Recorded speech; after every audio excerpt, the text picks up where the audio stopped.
खबर उत्तराखंड देख रहे हैं आप सब और मैं हूं आपके साथ रूपाली शर्मा। तो चलिए बुलेटिन की शुरुआत करते हैं।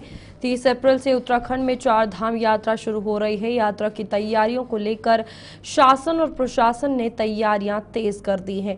4 धाम यात्रा को लेकर सीएम पुष्कर सिंह धामी ने कहा कि यात्रा की सभी तैयारियां लगभग पूरी हो चुकी है। यात्रा को सरल और सुगम बनाने के लिए यात्रा से जुड़े स्टेक होल्डरों से संवाद किया जा रहा है और इसी में लगातार बैठकें की जा रही हैं। कहा कि श्रद्धालुओं को किसी भी प्रकार की परेशानी नहीं होगी। श्रद्धालुओं की सुरक्षा का विशेष ध्यान रखा जा रहा है और श्रद्धालुओं की यात्रा सुखद और सुरक्षित हो, यही हमारा संकल्प है। और साथ ही साथ यात्रा को लेकर सभी तैयारियां हमारी लगभग पूरी हो चुकी हैं और लगातार समीक्षाएं हो रही हैं। हमारा प्रयास है कि सभी जो यात्रा को संचालित करने वाले हमारे स्टेक होल्डर्स हैं, उन सभी से संवाद स्थापित करके और जहां भी यात्रा में किसी प्रकार की अगर उसको विस्तार की आवश्यकता पड़ती है या कोई और काम करना पड़ता है तो हम वो सब काम लगातार करेंगे, लगातार संवाद बनाएंगे। आने वाले श्रद्धालुओं को, तीर्थयात्रियों को यात्रा में किसी प्रकार का कठिनाइयों का सामना न करना पड़े, उनकी सुरक्षा भी हो। और साथ ही साथ जो हमारे होटल व्यवसायी हैं, टैक्सी वाले हैं, हमारे टूर गाइड हैं, हमारे तीर्थ पुरोहित हैं, जो भी लोग यात्रा को संचालित करते हैं, उन सब का काम चलना चाहिए। और उसके निमित्त उत्तराखंड आने वाले प्रत्येक श्रद्धालु को उत्तराखंड में हम यात्रा कराएंगे, ये हमारा संकल्प है। हम यात्रा को लेकर सभी तैयारियां हमारी लगभग पूरी हो चुकी हैं और लगातार समीक्षाएं हो रही हैं। हमारा प्रयास है कि सभी जो यात्रा को संचालित करने वाले हमारे स्टेक होल्डर्स हैं, उन सभी से संवाद स्थापित करके और जहां भी यात्रा में किसी प्रकार की अगर उसको विस्तार की आवश्यकता पड़ती है या कोई और काम करना पड़ता है तो हम वो सब काम लगातार करेंगे, लगातार संवाद बनाएंगे। आने वाले श्रद्धालुओं को, तीर्थयात्रियों को यात्रा में किसी प्रकार का कठिनाइयों का सामना न करना पड़े, उनकी सुरक्षा भी हो। और साथ ही साथ जो हमारे होटल व्यवसायी हैं, टैक्सी वाले हैं, हमारे टूर गाइड हैं, हमारे तीर्थ पुरोहित हैं, जो भी लोग यात्रा को संचालित करते हैं, उन सब का काम चलना चाहिए। और उसके निमित्त उत्तराखंड आने वाले प्रत्येक श्रद्धालु को उत्तराखंड में हम यात्रा कराएंगे, ये हमारा संकल्प है। हम यात्रा को लेकर सभी तैयारी।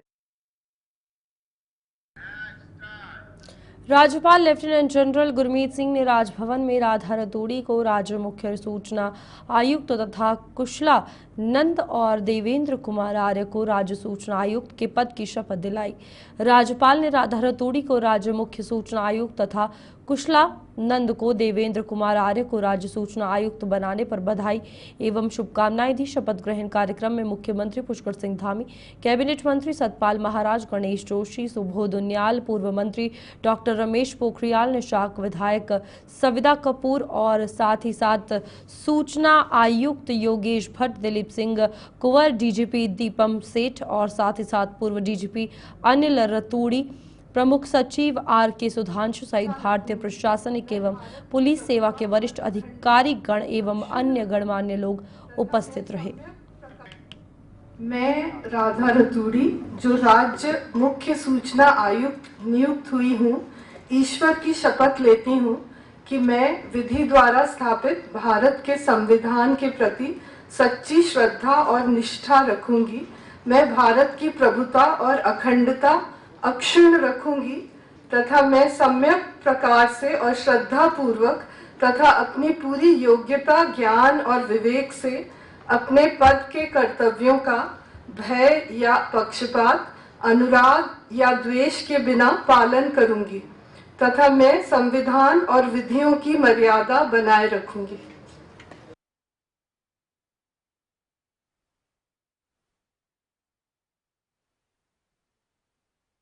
मैं देवेंद्र कुमार आर्य, जो राज्य सूचना आयुक्त नियुक्त हुआ हूँ, ईश्वर की शपथ लेता हूँ कि मैं विधि द्वारा स्थापित भारत के संविधान के प्रति सच्ची श्रद्धा और निष्ठा रखूंगा। मैं भारत की प्रभुता और अखंडता अक्षुण्ण रखूंगा तथा मैं सम्यक प्रकार से और श्रद्धापूर्वक तथा अपनी पूरी योग्यता, ज्ञान और विवेक से अपने पद के कर्तव्यों का भय या पक्षपात, अनुराग या द्वेष के बिना पालन करूंगा तथा मैं संविधान और विधियों की मर्यादा बनाए रखूंगा। मैं कुशलानंद, जो राज्य सूचना आयुक्त नियुक्त हुआ हूँ, ईश्वर की शपथ लेता हूँ कि मैं विधि द्वारा स्थापित भारत के संविधान के प्रति सच्ची श्रद्धा और निष्ठा रखूंगा। मैं भारत की प्रभुत्ता और अखंडता क्षुण्ण रखूंगा तथा मैं सम्यक प्रकार से और श्रद्धापूर्वक तथा अपनी पूरी योग्यता, ज्ञान और विवेक से अपने पद के कर्तव्यों का भय या पक्षपात, अनुराग या द्वेष के बिना पालन करूंगा तथा मैं संविधान और विधियों की मर्यादा बनाए। प्रदेश कांग्रेस मुख्यालय देहरादून में वरिष्ठ कांग्रेस उपाध्यक्ष सूर्यकांत धस्माना के द्वारा प्रेस वार्ता की गई। इस दौरान उन्होंने महंगाई के मुद्दे को उठाया और कहा कि भाजपा की केंद्र व राज्य सरकार लगातार आमजन पर महंगाई की मार कर रही है। पेट्रोल डीजल के दाम पहले से ही बढ़े हुए हैं। वहीं प्रदेश में गैस सिलेंडर के दामों में भी 50 रुपए की वृद्धि की गई है। साथ ही अब बिजली के दामों को भी बढ़ाकर आमजन पर आर्थिक बोझ बढ़ाया गया है। इसके साथ ही उन्होंने बताया कि भाजपा शासित राज्य सरकारों व केंद्र सरकार के द्वारा लगातार सांप्रदायिक माहौल बिगाड़ने का कार्य किया जा रहा है, जिसको लेकर 14 अप्रैल को बाबा साहेब भीमराव अंबेडकर की जयंती के दिन संविधान बचाओ सौहार्द बढ़ाओ का आयोजन प्रदेश भर में किया जाएगा, जिसके तहत गोष्ठी व सम्मेलन आयोजित किए जाएंगे। आप क्यों लाए उसको बोल। पूरे प्रदेश में और पूरे देश में जिस प्रकार से महंगाई बढ़ी है, लगातार राज्य की सरकार और केंद्र की सरकार एक के बाद एक प्रहार महंगाई के मामले में जनता के ऊपर कर रही है। प्रदेश सरकार ने बिजली की कीमतें बढ़ा दी, पिछले दिनों रोडवेज की किराया बढ़ाया था, उससे पहले अस्पतालों में जो फीस है वो बढ़ाई थी। तो राज्य में राज्य की सरकार और केंद्र की सरकार जिस तरह से रसोई गैस की कीमत बढ़ाई गई, 50 रुपये गैस का सिलेंडर रसोई गैस का, और इसी प्रकार से पेट्रोल डीजल की कीमतों में राहत देनी चाहिए थी। कच्चे तेल की अंतर्राष्ट्रीय कीमतें लगातार गिर रही हैं। सरकार ने बजाय जनता को राहत देने के 2 रुपये एक्साइज पेट्रोल में, 2 रुपये एक्साइज डीजल में बढ़ा दिया। जो राहत जनता को देनी चाहिए थी, 36,000 करोड़ रुपया जनता की जो खाते में जाना चाहिए था, वो केंद्र सरकार चोरी से उस पैसे को ले गई। तो केंद्र सरकार और राज्य सरकार की जो जन विरोधी नीतियां हैं, महंगाई विशेष तौर पे है, उनके खिलाफ 13 तारीख को पूरे प्रदेश के जनपद स्तर पर हमारे महानगर और जिला कांग्रेस कमेटियां राज्य सरकार और केंद्र सरकार का पुतला दहन करेंगी। 14 तारीख को 14 अप्रैल को भीमराव अंबेडकर साहब की, बाबा साहब की जयंती है। इस जयंती को पूरे प्रदेश में कांग्रेस व्यापक पैमाने पर मना रही है।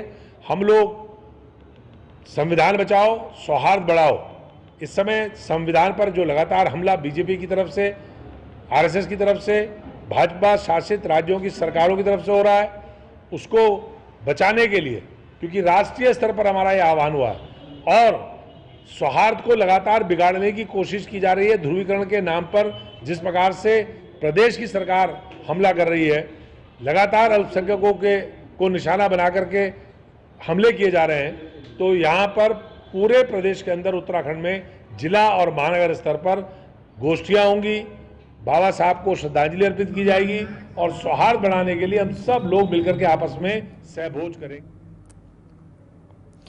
डोईवाला रेलवे स्टेशन के पास अमृतसर देहरादून एक्सप्रेस ट्रेन में उस समय हड़कंप मच गया जब डोईवाला रेल स्टेशन से थोड़ा आगे जाते ही ट्रेन इंजन के ऊपर बिजली के कनेक्ट तारों में चिंगारी निकल गई और ट्रेन रुक गई।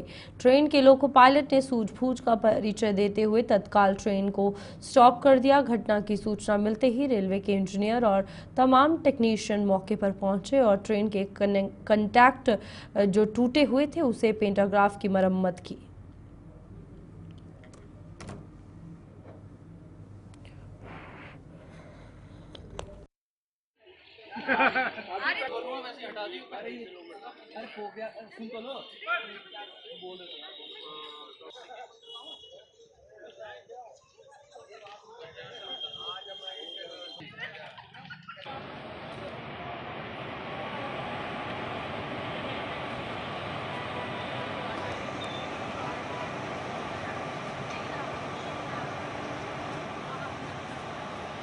को पेंटोग्राफ में गड़बड़ी हुई थी, इसके चलते ट्रेन खड़ी हुई थी। अब ठीक हो गया, चल रही है। कहाँ से कहाँ जा रही है? ये देहरादून जा रही है, आ रही है अमृतसर से देहरादून। कैसे चला कि यार पेंटोग्राफ खराब हो गया? वो लोको पायलट ने बताया कि पेंटोग्राफ गड़बड़ हुई थी। डोईवाला में कितनी देर रुकी रहेगी? 45 मिनट लगभग खड़ी रहेगी।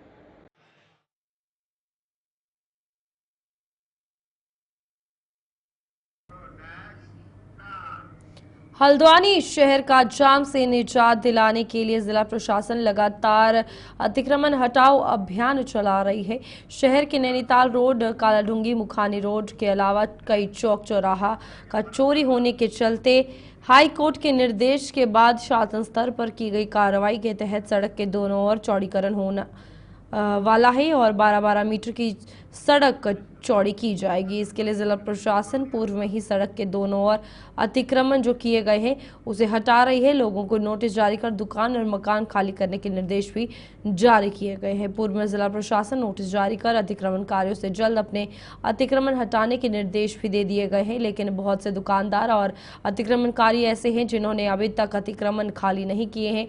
ऐसे में अब जिला प्रशासन अतिक्रमण हटाने को लेकर सख्त नजर आ रहा है।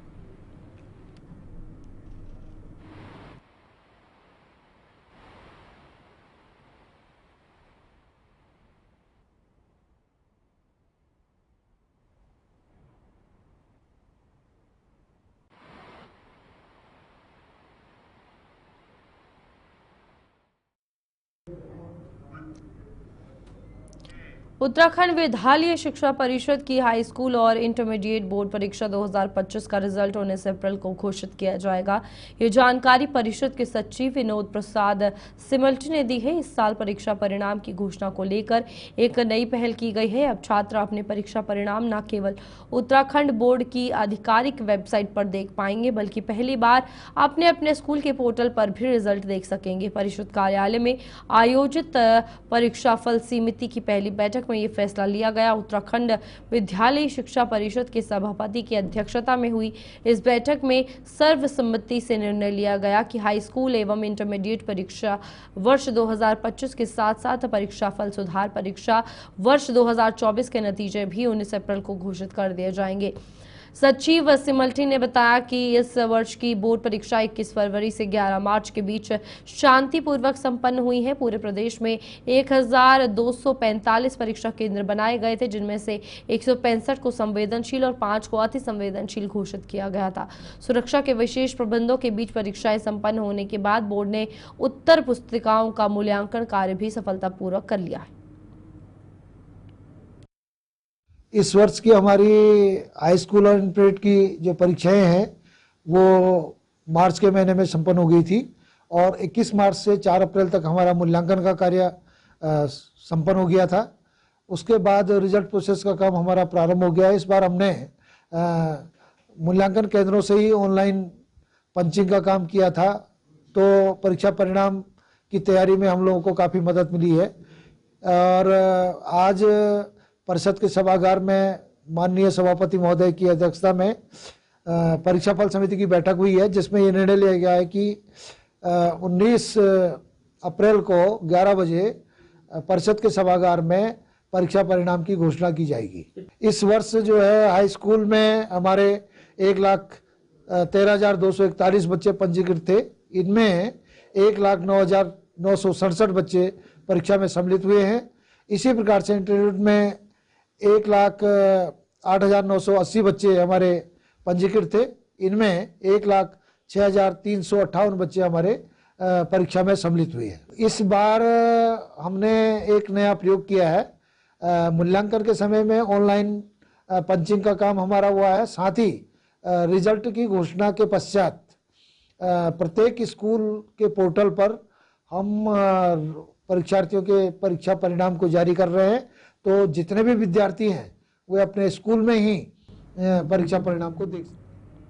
उत्तराखंड प्रदेश में नदी नालों खालों की जमीन से अवैध अतिक्रमण हटाने के आदेश पर हाईकोर्ट ने सुनवाई के बाद अतिक्रमण हटाने के आदेश पर रोक लगाई है। आपको बता दें कि उत्तराखंड राज्य जहां उत्तराखंड प्रदेश में नदी नालों पर कई वर्षों से अवैध अतिक्रमण के चलते एक जनहित याचिका उर्मिला थापा बनाम उत्तराखंड सरकार पर हाईकोर्ट ने सुनवाई करते हुए उत्तराखंड सरकार को राज्य के समस्त नदी नालों से अवैध अतिक्रमण चिन्हित कर हटाने के आदेश पारित किए गए थे, जिसमें वर्तमान में समस्त जनपदों में अवैध निर्माण कार्यों को हटाया जा रहा था, जिस पर जनपद देहरादून के रामपुर के रहने वाले समाजसेवी व पूर्व जिला पंचायत सदस्य रशीद पहलवान एवं उनके सहयोगी एडवोकेट शाहिद के द्वारा हाईकोर्ट नैनीताल में गरीब लोगों के आशियानों को न उजाड़ने एवं उक्त आदेश पर पुनर्विचार को लेकर जनहित याचिका दायर की गई थी, जिस पर देर शाम हाईकोर्ट ने अपने पूर्व में अवैध कब्जों को हटाने के आदेश पर फिलहाल रोक लगा दी है, जिस पर सैलाकुई एवं आसपास के जनप्रतिनिधियों, ग्राम वासियों के द्वारा समाज सेवी राशिद एवं याचिकाकर्ता एडवोकेट शाहिद का धन्यवाद किया गया है। क्या नाम है आपका? रश्मि। रश्मि जी, क्या मामला है ये? जी, हमारे घर पर नोटिस घर तोड़ने के लिए नोटिस आ रखे थे। ठीक है। तो हम राशिद भाई साहब के यहाँ उन्होंने हमारी हेल्प ये की कि हमारा अतिक्रमण होते हुए बचा लिया। हम बेघर से घर होते हुए बचा लिया। नाम आपका? मेरा नाम एडवोकेट मोहम्मद साहिद, प्रतिनिधि राशिद पहलवान, पूर्व जिला पंचायत सदस्य। साहिद जी, आज एक स्टे हुआ है जो उर्मिला थापा बनाम सरकार एक पिटीशन पर अतिक्रमण की कार्रवाई की जा रही थी, हटाया जा रहा था, आप स्टे लाए हैं, क्या है बताएं? सर, मैं इसमें ये कहना चाहूँगा, ये 58/2019 पिटीशन थी, पिटीशन भी नहीं PIL थी, जिस पे कोई कार्रवाई किसी ने भी नहीं की और जनता को गुमराह रखा कि हम स्टे लेकर आ रहे हैं, हम स्टे लेकर आ रहे हैं। अभी 4 दिन पहले मुझे पता लगा कि इस तरीके का मामला है और घर टूट रहे हैं। मेरे घर में शादी होते हुए, छोटे भाई की शादी होते हुए मैं उसमें भी शरीक नहीं हो सका। मैं यहाँ से दिल्ली गया, सुप्रीम कोर्ट के वकील से बात की। जब सुप्रीम कोर्ट के वकील से बात की, मैंने एमरजेंसी लगाई तो सुप्रीम कोर्ट बंद होने के कारण सुप्रीम कोर्ट बुधवार तक बंद है। मैंने वहाँ पे एप्लीकेशन लगाई। उसके बाद मैंने नैनीताल हाई कोर्ट में रजिस्ट्रार से बात करी, डिप्टी रजिस्ट्रार से बात करी। उत्तराखंड के इतिहास में पहला ऐसा कोई मैटर है कि छुट्टी होते हुए कोई भी किसी भी चीज़ ने किसी भी केस में सुनवाई की हो। 5:30 बजे उनकी कॉन्फ्रेंस चल रही थी, 2 बजे से लेके 5:30 बजे तक। 5:30 बजे के बाद हमारे केस में सुनवाई हुई, जिसकी कॉपी है, जिसमें हमने डाला था पूरा मैटर। ये है, ये मोहम्मद साहिद के नाम से है।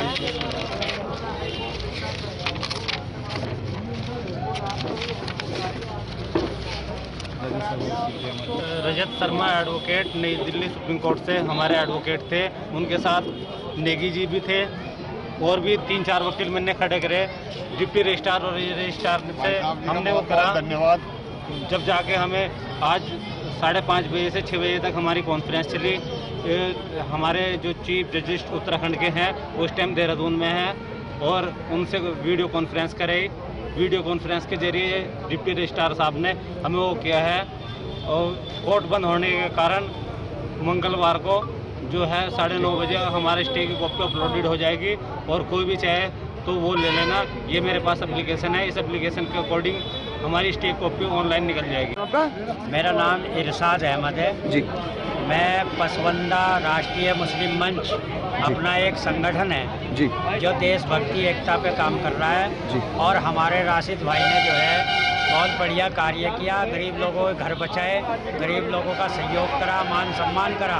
हमने जो है कई बीजेपी के नेताओं से प्रयास करी और गिड़गिड़ाए। हमने ये कहा कि साहब गरीब लोग हैं, ये कहाँ जाएंगे, और DM के यहाँ भी गए, राष्ट्रीय मुस्लिम मंच के लोग भी गए, सरकार के लोग भी गए और हमने उनसे ही प्रयास करी, साहब गरीब लोग कहाँ जाएंगे। क्षेत्र के विधायक को भी कहा, क्षेत्र के विधायक ने हमें यूँ कहा कि सुप्रीम कोर्ट जाओ। भाई मैं क्या करूं? तो हम संगठन के लोग जो हैं कहाँ जाएंगे, गरीब लोग। और राशिद भाई ने जो है देशभक्ति एकता को लेके, भाईचारे को लेके सभी गरीब लोगों की तरफ देखते हुए बहुत बड़ा सम्मान किया। इसका बहुत बहुत हम लोग धन्यवाद देते हैं। हम लोग समाज सेवा में आज तक जो है गरीबों की सेवा में हम भी लगे रहे। हमने कई मंत्रियों से प्रयास किया कि साहब ये गरीब लोग गुजर जाएंगे, कहाँ जाएंगे। मंत्रियों ने कहा सुप्रीम कोर्ट जाओ, हम क्या कर सकते हैं। तो ऐसी सरकार में रह के क्या करें, संगठन में रहेंगे, संगठन पूरी उम्र चलता है, सारी सरकारों के मातहत है संगठन। लेकिन हम देशभक्ति एकता पे काम कर रहे हैं। इन्होंने बहुत बढ़िया काम किया, इस बात का सभी जनतावासी 13 यानी कि आज और 14 अप्रैल को बैसाखी का स्नान पर्व है, जिसकी तैयारियों को लेकर स्थानीय प्रशासन जुटा हुआ था। ऋषिकुल ऑडिटोरियम में स्नान को लेकर पुलिस कर्मियों को ब्रीफ किया गया। पूरे मेला क्षेत्र को 4 सुपर जोन, 14 जोन और 40 सेक्टर में बांटा गया है। एसएसपी हरिद्वार प्रेमेंद्र डोभाल ने बताया कि बैसाखी के स्नान को लेकर सभी तैयारी पूरी कर ली गई है। उन्होंने बताया कि सभी पुलिसकर्मी ड्यूटी पर तैनात कर दिए गए हैं। साथ ही वीकेंड के चलते भीड़ का दबाव जो है वो ज्यादा होगा, जिसके चलते यातायात डायवर्जन प्लान ऑलरेडी लागू कर दिया जाएगा। वहीं जिला अधिकारी ने बताया कि 2 दिन होने वाले इस स्नान को लेकर तैयारी पूरी है, तो इसे सकुशल संपन्न करा लिया जाएगा।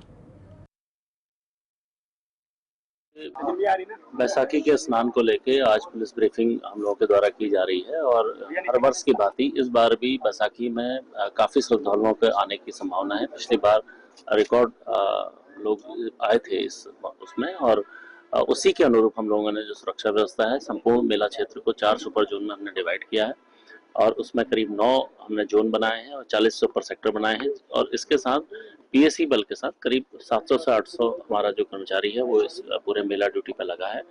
मुझे उम्मीद है हमारी जो तैयारियां हैं वो पूर्ण हो चुकी हैं।